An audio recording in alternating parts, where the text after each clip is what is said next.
is Off Script with Trish Glose, intimate interviews and conversations with interesting people. And in front of my microphone today is Mr. Joe Moxley. Hello, Joe. Hello, hello. Thanks for having me. Yeah, thanks for being here.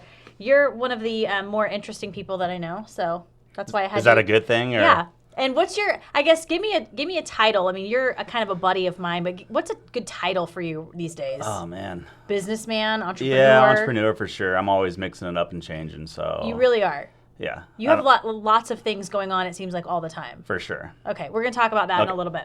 First, where are you from originally? I was born in Paradise, California. Paradise, I know, California. isn't that cool? Like, it's kind of like I was born in paradise, no big deal. The funny thing is my mom's maiden name is Wright, and I'm always like, Mr. Wright, I was born in paradise. Oh, I love it. Right? That's Kind of works. That's really good. But no, Paradise, California, grew up outside of Chico, Orville, Berry Creek, very Love small Chico. town. Berry Creek, I love Chico too. It's a good, fun party town. But yeah, I moved up to Oregon in '95, so I've been up here for a minute. Okay. How old were you when you moved to Oregon? 15. Oh, okay. Moved up for high school. Wow, that's rough. Yeah. All right. Well, what was your childhood like? Crazy. It was crazy. We grew up with this, my mother and my sister, single mom, trailers. Little rough, but she did the best as she could, and that's why I decided to move up to live with my dad in high school, just support-wise, financially. Mm-hmm. So to make it easier on her. Yeah, both actually. I just knew to get a better education, to better myself, that I needed to be in a different situation. Really? And that's just now my mom actually lives up here, and she is the best mom. Like I said, what she had to deal with was pretty wild, pretty crazy times. So to see her in the position she is now is unbelievable. Yeah. So. Well, I had a single mom. I've mentioned that before in this podcast. An older brother. It's hard. It's hard for them. She worked 2 jobs occasionally at times, and a lot of times she wasn't there, so we sort of had to fend for ourselves when we were younger. It's rough. I mean, you make it work, and I know a lot of kids and parents who it's turned out just fine, but it's tough at the time. For sure. And back then, I was just actually talking to my sister about it today. It was different times back then. We used to ride the school bus, and no cell phones, obviously. No. And so if you see your mom like at the store or the bar, we can literally just jump off the bus. You know what I mean? There was nothing scheduled back then, so it was just kind of crazy. You just did what you wanted, really. Really, and you were safe. Yeah, absolutely. There was no issue of, anything. And I got in trouble. My brother and I got in trouble when we were little. I think because we weren't, looked after a lot. Yeah. But I think that helps you grow up a little bit. You had a small town? Oh, yeah. Yeah. Yeah. So Aiken, South Carolina. You can't get away with much when everybody knows you. Everybody knows your business. They all kind of take care of each other. Well, especially, too, yes. And, we went to church on Sundays. And if I was caught somewhere or doing something I wasn't supposed to, my mom knew within hours. Yeah, for sure. Right. Yeah, same thing. Our town, Berry Creek, there was literally a church, a school, the general store, literally called the general store, and a bar, the Sugar Pine. So, I mean, awesome. That's kind of what it was. So those are the places you'd be at. Yeah. And most of the time, it obviously wasn't church. It was the bar. And, sure. Yeah. Yeah. I snuck out in the 7th grade with my friend Melissa Sedovic, and we accidentally fell asleep at the house that we ended up at. And the boy's mother called my mom the next day. I mean, it was just like could not get away with anything. See, our parents were all pretty cool with everything. Yeah. They were doing their own thing for the most part of the time. I remember in 8th grade, I actually drove my sister's car to school. Parked next to the teachers. Nice. Went really? to school, teachers didn't care. Didn't even say anything. No way. Yeah, and then that's kind of the town it was. We had one Yeah. sheriff that would come up once a week, Officer Graves, I remember him. But that was it. It was just like kids kind of did what they wanted. We walked the whole town, Very cool. Your sister's older or younger than you? Older. Older. 3 years older. How did you guys get along? Good. Well, actually, back then, brother, sister type stuff. She moved up with my dad before I did, a few years before. And then when I moved up here, she actually moved back. So we never really lived in the same town that much growing up until recently. She just actually moved up here. Right. That's probably why you guys get along. We get along very well, very well. I think I have a lot of respect for her. She kind of mommies me. My whole family kind of mommies me. Do you need it? I'm not mad about it. Yeah, I'm spoiled for sure. But they've always looked out for me and been big supporters in everything I've done. So you moved up here when you were 15, and here, just like the Rogue Valley? Yeah, my dad and stepmom lived out in Weimar on the Rogue River. So small town to small town. For sure. And I was supposed to go to the high school in Rogue River. And I believe, hope I'm not butchering this, but the teacher got busted for running like a meth lab through the school. Again, this is like 94, 95. Whoops. Yeah, so my dad's like, all right, this is the first time I've ever had you in my life. I'm not going to send you to school. Something happens. You go back to California. So I actually ended up going to Cascade Christian. Oh, okay. So I lived in Weimar, made the trip every morning to Jacksonville. Wow. Yeah. That's quite the commute. Yep. And who made that trek? They carpooled Okay. in the beginning. That's nice. And then obviously once I got my driver's license. Yeah. So yeah, there was a group of kids that we'd all carpool together. Was that a shock, kind of going from, a town where you were pretty much kind of footloose and fancy free, then now going to Cascade Christian? Was it a little shock for you? Yes and no, because the school was smaller. So you kind of still had that small feeling of a school and the student body and everything. The difference for me was growing up in California, some of the teachers were just there at the school, and it wasn't the best school. You know what I mean? They're dealing with some pretty bad, rough kids and situations. So going to Cascade now, where the teachers actually really cared, like you'd miss a day of school, and they're like, "You okay? Are you good?" And you're like, nice. "You noticed I was gone?" Right. So that was a shock for me, And I didn't go there because of religion based. I went there because my parents wanted to make sure I went to a good school. I mean, I liked the religion part of it. I kind of fell in love with the whole school. I remember it wasn't until like my junior year, my parents said, "Okay, here's the deal. If you actually want to come back to try Rogue River out, we'll buy you a new car." Just the amount of money they'd be saving in tuition. Sure. And at that point, though, I already had the friends. I really enjoyed it. So I'm like, nope. I'm staying. So what were you like in high school? I'd focused on sports mainly. Mm-hmm. It was it's kind of funny because people see me now with all these tattoos and everything, and they can't picture that I like to think I was pretty athletic. But okay, what'd you play? Basketball was my sport. Mm-hmm. I did basketball, baseball, track. Most athletic 2 years in a row. No big deal. Boom. It's in the yearbook if you want to look it up. So yeah, just definitely sports. I was never the best at school itself, just grade wise. I was into athletics and art for sure. Did you have a plan in high school of like, this is what I want to do when I grow up, or were you just kind of floating? Floating for sure. Yep, no plans, just winging it. Okay, so what came after graduation then? Graduation, I thought I was going to go play college basketball. Okay. And I was talking to a couple small colleges. I ended up getting my commodities broker's license with a company called Great Pacific Trading Company in Grants Pass. Okay. And so I did that, and that was kind of really early mornings because you're dealing with the New York hours and everything like that. And I did that, I want to say, for the first year I was going to college at the same time, just the RCC in Grants Pass.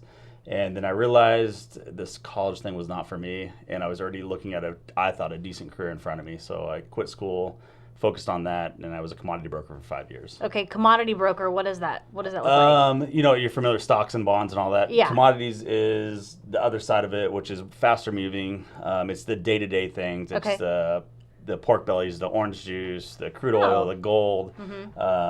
It's just very quick moving market. There was a movie called The Boiler Room a while ago, and that was kind of, Trading Places with Dan Aykroyd. That's kind of that.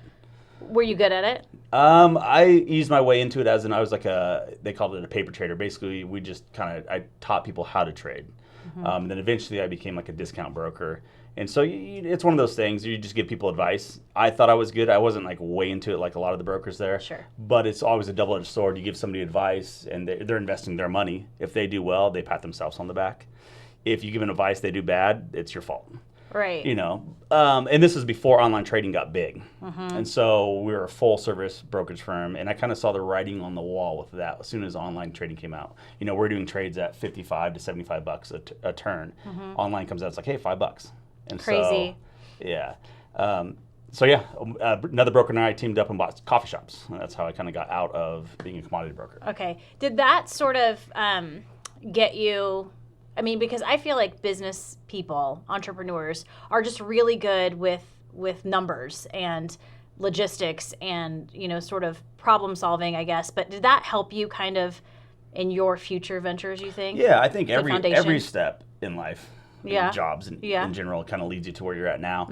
I was young at the time compared to the majority of the people there, and I looked up to them. And, it was one of those things, getting up early, ironing your clothes, wearing a tie, kind of living larger than you are to put off that look. And I don't know, I really did enjoy it. I actually ended up being the janitor there too, so I'd come in super early in the morning because I'm like, why are we paying somebody else to do it? I'll do it.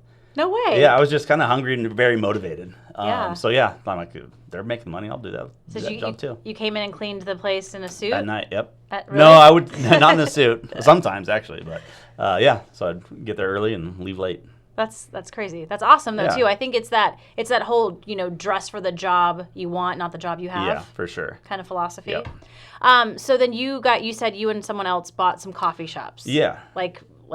It was actually, the funny thing is, I remember when I went to RCC, the last semester I was there, when I realized I wanted to quit, whatever, I just basically quit paying. I'd go to some of the classes, but I was not getting good grades. I was just there to write it out. Right. And it came up where I owed more money, and I'm like, nope, I'm out. So they're like, well, you can never come back here, blah, blah, blah, unless you pay and all that stuff. I'm like, all right, cool. Well, I think 5 years down the road, I ended up buying the coffee shop inside the college. No way. So I'm like, I'm back, and you're giving me money now. So Nice. yeah, the coffee shop was inside RCC in Medford, and then they expanded and opened up the White City location, and then we started that coffee shop in there as well. Okay. All this was about when? This is probably about 2002, 2003, somewhere around there. So when did it hit you to start sort of, Moxley Media? When did that come about? That came years later. Okay. So I had the coffee shops. Then kind of fast forward a little bit, I really got into fashion clothing. I had a friend in California that she still has really cool stores in Chico and Orville area. And I was spending a lot of time down there and going, all right, this is what I want to do. Right. So I started a clothing company up here called Go Lucky Clothing. It was a store. Had that for a couple years. And that got me interested in actually making T-shirts because we were trying to get all these brands that Medford hasn't seen yet. And in doing so, I was contacting new clothing lines coming up and things like that. They'd send us samples, and these samples were kind of crap. Some of them were really good, some of them not so much. And then I'm like, I can do that. Right. I can make crap, So yeah, I got interested. I can make better crap. Yeah, and so I got interested in that, and that's where I got into screen printing. Okay. So I had the coffee shops, had the clothing store, started a clothing line called Medi Clothing. Go figure. Nice. Medford, Oregon, represent. And then that kind of slowly led the way to Moxley Media, just screen printing wise. And I've always kind of designed and did logos for other companies and things like that. So it just kind of made sense, years later. Well, yeah, I was going to ask because you've created some of these designs. So I don't even want to say somewhat artsy. You're very artsy and creative when it comes to that. I don't consider myself an artist because I have a lot of artist friends that are like amazing artists. I'm that type of guy that I don't know. I'm good at putting things together, knowing what you want for the most part. But artist, not so much. I don't know. Okay. Well, and with Moxley Media, though, that, if someone has a logo or something that they want on anything, right? Yep. You guys can do that for We them. can. Yep. Okay. And anything meaning whether it's like a Hydro Flask. I printed my Chevy Chase, wearing one of my T-shirts on this, Oh, I like that. Yeah. So, yeah, we can do bottle printing, stickers, T-shirts, hats, hoodies, Very cool. banners, you name it, What is it with Chevy Chase? You and Chevy Chase? You've seen my tattoo, right? Yeah. Well, we're gonna talk about tattoos. He's got the it's National Lampoon. Yeah, Christmas Vacation. Yes, tattooed on his calf. Yeah. Chevy Chase. What is it about Chevy Chase? It just reminds me of, again, when I grew up in California, I'd come visit my dad during Christmas, spring breaks and whatnot, in summertime, and that was just my dad's movie. He loved Chevy Chase. He was a huge Chevy Chase fan, and so being a kid, idolizing my dad that I only got to see 2 or 3 times a year, and then watching this movie, and there's a lot. My dad's a lot like Chevy Chase, humor wise and stuff like that, and I just became a huge fan of the movies, and I don't know, it connected me with my dad, I think, and then why not? Chevy Chase is the man. Yeah, and so I love that, and it's kind of just, I think we're going to talk about tattoos too. A lot of people I know who have tattoos, it's something to remind them of something. For sure. Or just to have it there always because I don't know if you don't ever want to forget. It's like, just sort of like paying homage to Absolutely. these things. So when did you get your first tattoo? First tattoo I got when I was 18. Okay. Yep. What'd you get? I got a dove on the middle of my back. Okay. And it for what? It was kind of religion-based at the time. It was something I'm like, all right, if I'm going to put something on my body, what will I continue to want? And, obviously I settled on that. Okay. And then it's just sort of snowballed? Yeah, for sure. And that is, to me, I think you talk to people now that don't have a lot of tattoos or only have a couple, it's very important, obviously, to pick out the right thing. Even the shop I have now, if people come out and, they're like, I'm not quite sure what I want, it's like, well, go home. think about it. Just don't get something too crazy. Unless you have a lot of tattoos like me. Right. Now I'll just throw anything on me. Right. It really doesn't matter. Right. I know that sounds bad, but obviously you appreciate more if you have less of them, and the more you get, it's just kind of fun. Right. Even the random ones are still meaningful, but they are random. For sure. I mean, because you have random ones, but there's always a story connected to them. Yeah, for the most part, absolutely. Okay. Yep. Do you even have an idea of how many tattoos you have right now? I do not. I just tell people one. Because I get that comment in the store. It's like, oh, you have a lot of tattoos. Like, I only have one tattoo. Just one. It's from my neck to my toes. Yeah, they all bleed together. Yeah, so I do not know. I tried figuring it out at like, I don't know, 5 years ago because I was just like tired of the question. How many hours? How many tattoos? And like, I honestly, it's hard to figure it out because you count like each finger as a tattoo. Do you count each time you go in? But does that count as an outline and Right. you come back in the color? It's a mess. I don't know. Well, and then how do you even start that process of counting tattoos? I mean, that's like you got to get a little naked for that. Yeah, it's and you have true. to have someone just start counting. Yep. That could be Connect awkward. the dots. Yeah. I love it. Did you ever face, because I don't want to say there's a stigma with tattoos, but especially if someone has, like yourself, tattoos from literally neck to your toes. Yeah. Do you feel like, or did you ever feel like people looked at you differently? Yeah, it's different nowadays. When I first started getting tattoos, it was way different. This was before the TV shows, before everything kind of made it better. Back then, you're a biker, you're a drug dealer. Right, or there's something wrong with you. Yeah, nowadays, I'll get an old lady at the store that comes up and be like, oh my gosh, this is so beautiful, I love it. And you're like, oh, cool. That's nice. I've always said tattoos have made me a better person in the way that before they became this acceptable, we're talking, 10, 12 years ago, I'd be somewhere and I'd see a lady kind of give me the evil eye. And I'd want to win her over. I'd be like, I'm not a bad guy, actually. I know you don't like this. But I'd be like, to me, it'd make me go out of my way, ask her how her day's going, kind of try to make that change. I don't know why I did that. Maybe it is because I like to think people would like me compared to just judge me. But I've always thought it just made me a better person to have them. I don't know. It's kind of weird. Well, and I think the other thing with tattoos, too, you're right. It has completely changed. It's not so much this... I think we used to see people with tattoos all over their bodies, and it's like, oh, what a freak. Prison for show. Yeah, or just, something like he's clearly messed up. But it's just not the same. It just doesn't really matter anymore. Yeah, for sure. I'll still judge people. Don't get me wrong. Let's be real. If I see somebody with tattoos, face tattoos, things like that, I'll judge them. But now it's more so judging them on the quality of the tattoo. Right. Like, all right, that was done in the kitchen. That was done by your homeboy. That wasn't done in a nice professional shop. Braden we were at Hearts and Hops, a few Fridays ago, and he was a judge for the competition. And that's what he said the entire time. I'm walking around judging people. Yeah. I'm like, no, you're not. You're judging the food. Stop being silly. So speaking of tattoos, you opened up a tattoo shop a while back. Yep. Tell everybody about it. So it's in Jacksonville, Oregon. I opened it up with Johnny Smith, just amazing artist. The guy is unreal. And I wanted to take over the business side of it. I did tattoo years ago, and I'd like to say I wasn't good. I had fun doing it. You were a tattoo artist. Yes. Well, I wouldn't even say artist again. Wait. I dabbled in it. Where did you? I did it wrong. Where did you do tattoos? Locally? Yeah, but not ever at a shop. Oh, okay. I was doing it completely wrong. Okay.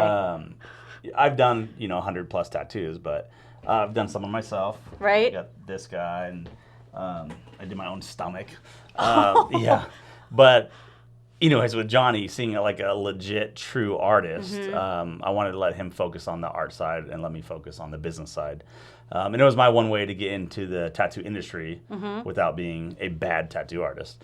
And we've had a blast with it. I mean, Jacksonville was awesome. I was nervous about Jacksonville when we started planning on having a shop there. Right. We have a lot of clientele that fly in from out of town to see Johnny. And we wanted a place that they go stay at a bed and breakfast, go wine tasting, go shopping, and then go, hey, I want to book and come back here. And it's done great. It's done really good. Where did you meet Johnny? I met him at a tattoo convention in Portland. Okay. Yeah. And he's known around the globe. Around the world, yep. For his tattoos. Yep.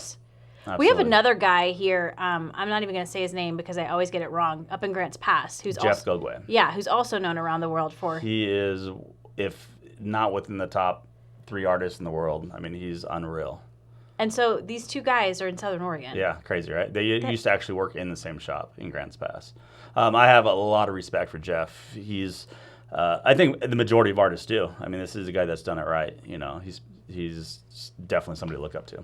Well, it's quite an honor too when you come to a tattoo artist and you have this grand plan of what you want. Maybe it's a full back piece or whatever, and you're choosing them to ink you. Yeah, for sure. I mean, that's a huge honor, I would think. These guys get to that level too where they get to do their style they want. They've done such a good job that everybody starts recognizing them for their style. Now they get to be a little bit, picky on, these guys aren't going to be doing cover-ups. They're not going to be doing a little piece. They want to see, a full. Well, they're artists. They are, for sure. Yeah. Do you think Johnny would do my podcast? Yeah, absolutely. Okay. Because his life too has been fascinating. Oh, it's crazy. So you guys decided to get together and open up this tattoo shop. Yes. And was it sort of match made in heaven in the beginning? Yeah, I mean, like any business, you're going to have your ups and downs for sure. Sure. But like I said, we have respect for each other and what we can bring to the table. So it's been an easy partnership. It really has been. Okay. Tell me some of your favorite. I know we're talking a lot about tattoos, but tell me some of your favorites. That I have, or just that in you general? have. That you have. Let's see here. The mustache is like everybody's done it now. Yeah. But you were probably one of the first. I don't know if I was one of the first. Let's just say it's an old school Vegas tattoo, but it's just a fun one. Right. It's a fun one. I have Biggie Smalls, and I like to on my toes. So I like to call my Biggie toe, and then on my other foot I have my Topak. Little portraits done by Kay at Salty Dog. Love them. I have Little Pigs Went to the Market across the top of my feet. I have a lot of fun tattoos. You do. I have a chicken bone that says "Ain't no thing but a chicken wing." Right. I don't know. I have so many just random ones. My buddy. Oh, this is a new one. Dumb and Dumber. It's not finished yet. Oh, nice. That is a good one. When did you decide to do the neck piece? I've had the neck done. Gosh, I don't know. It's probably been 3 or 4 years now. I think. Did it hurt? It did. Bad. I drank a lot the night before. Go figure. I think that would make it worse. It did. I don't know. So obviously they always say it thins out your blood. She could tell instantly that I drank that night before. Maybe because I was just like grumpy but hungover. Yeah, I think we did like 5 hours on the neck, and it got to the point where she's like, "I'm done. Like you're just bleeding." Really? Blah, blah, yeah. Yikes. So the next time I'm like, "All right, I'm gonna be healthy. I'm not gonna stay out late. I'm not gonna go drinking." And I did. Got up, made oatmeal. Did the whole 9. Oatmeal. Yeah, whatever it was, to make sure I was ready for this tattoo. I still just as bad. Really? Yep. Okay. Nothing changed. Well. I will tell you though, right on the Adam's apple, when she was tattooing it, I started humming. Really? And I had to wave my arm and told her to stop. I'm like, I'm not making that sound. Like it was just automatically did it. It was the weirdest thing. That is weird. Yeah. That is really weird. And your fiance is now, she's not a tattoo artist, but she's doing something so cool. Yeah, she's doing microblading. Yes. So that's basically semi-permanent tattooing of eyebrows mainly, but you can do your lips, you can do eyeliner. Yeah. It's so neat. She's doing great. She really is. She's kind of traveled like 4 or 5 different states now to study this. And I think she's going to be killing it here in Southern Oregon. Yeah, because it's something that a lot of women actually and men look for, and the services up until recently have kind of been scarce. Yeah, absolutely.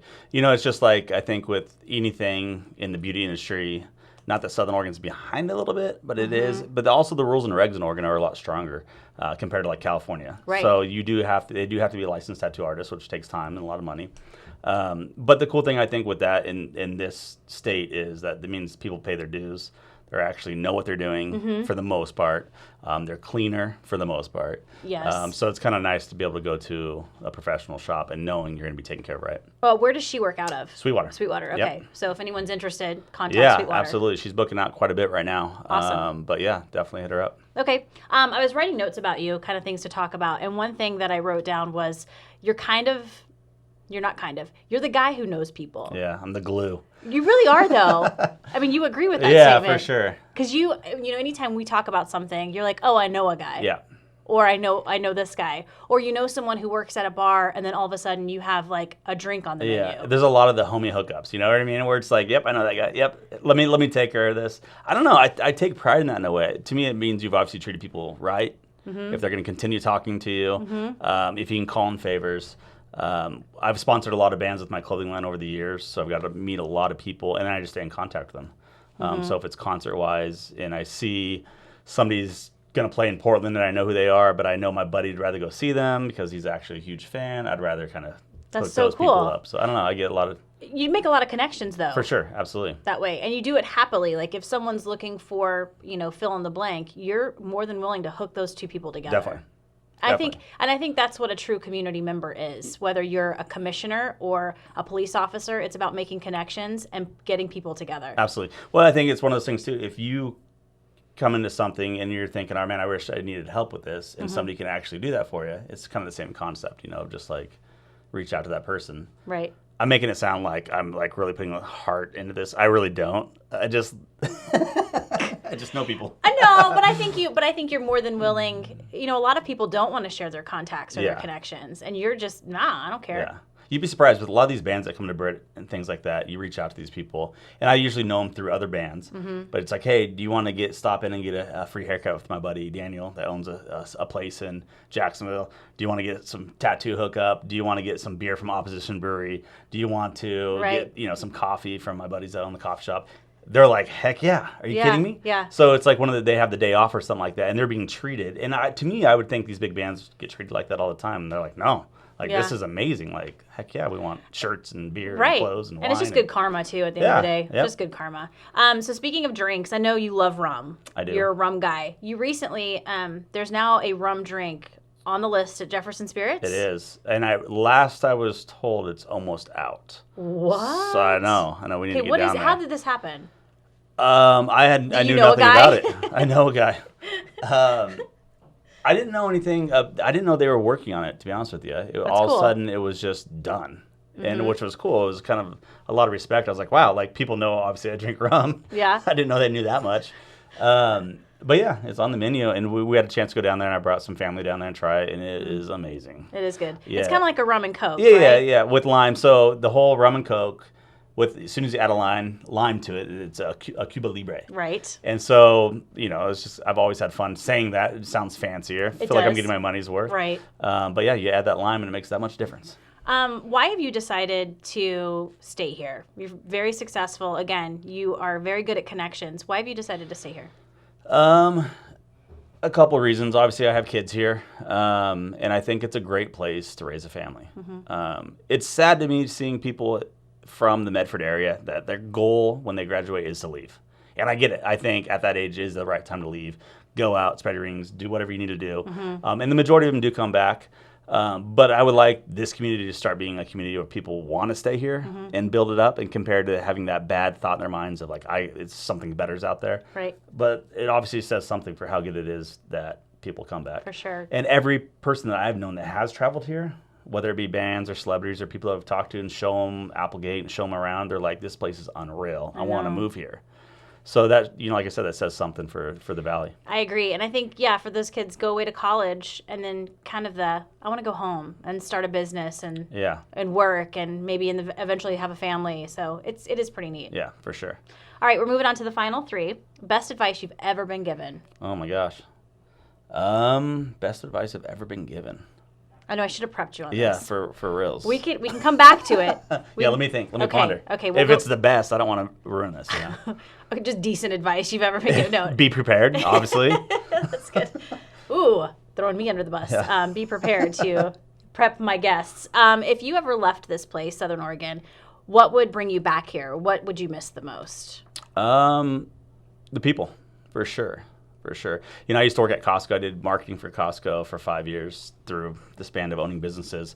And everybody's like, oh, you miss Costco. I'm like, no, but I miss the people at Costco. I miss the employees, Like, I love running my own businesses. I'm stoked to wake up every morning and do that. But people that I've met, whether it be in the coffee shops, the clothing stores, wherever it is, it's the people that I connect to. And there's been great people here. Awesome. And then if you were ever given a final meal and a final drink, what would that be?